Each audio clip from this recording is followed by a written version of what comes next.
From Books in Motion, this is Stephanie Brush, reading Less Than a Moment by Stephen F. Havill. Now let's begin with Chapter 1.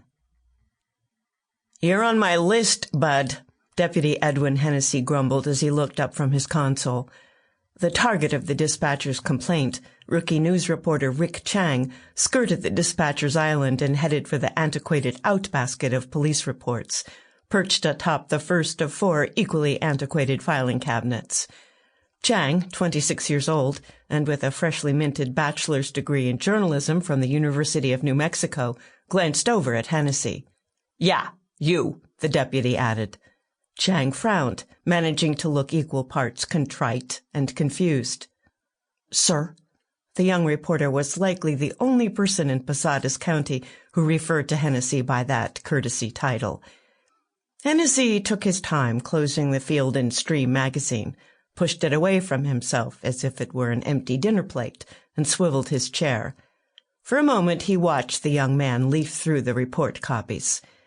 It had been a quiet Thursday night and pre-dawn Friday. The latest edition of the Posadas Register had been on the street since earlier Thursday afternoon, and any tidbit of news that the rookie reporter might glean from the slender pile of reports would be old news by the next week's edition. By an edict from the sheriff, routine paperwork generated by deputies was not posted on any department website where it would be available to talented hackers, curious gossips, or criminals seeking to improve their education.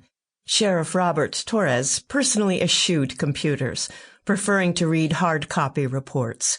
He didn't tweet, chat, blog, post, or link in to any of those other supposed necessities of modern life. The number of emails that he might send in any given month could be counted on one hand. He liked hard copy, and although he knew as well as anyone that the workings of the sheriff's department were for the most part public record, his attitude was simple. If a public wanted to see the paperwork, let them come into the office and ask for it, face to face. What was routinely posted on the department's little-used website were nameless statistics reflecting the department's work: the number of violent crimes compared with previous years, the number of clumsy souls arrested for shoplifting, and responses to fires, family disputes, and all the other aggravations of modern life that required a call to law enforcement.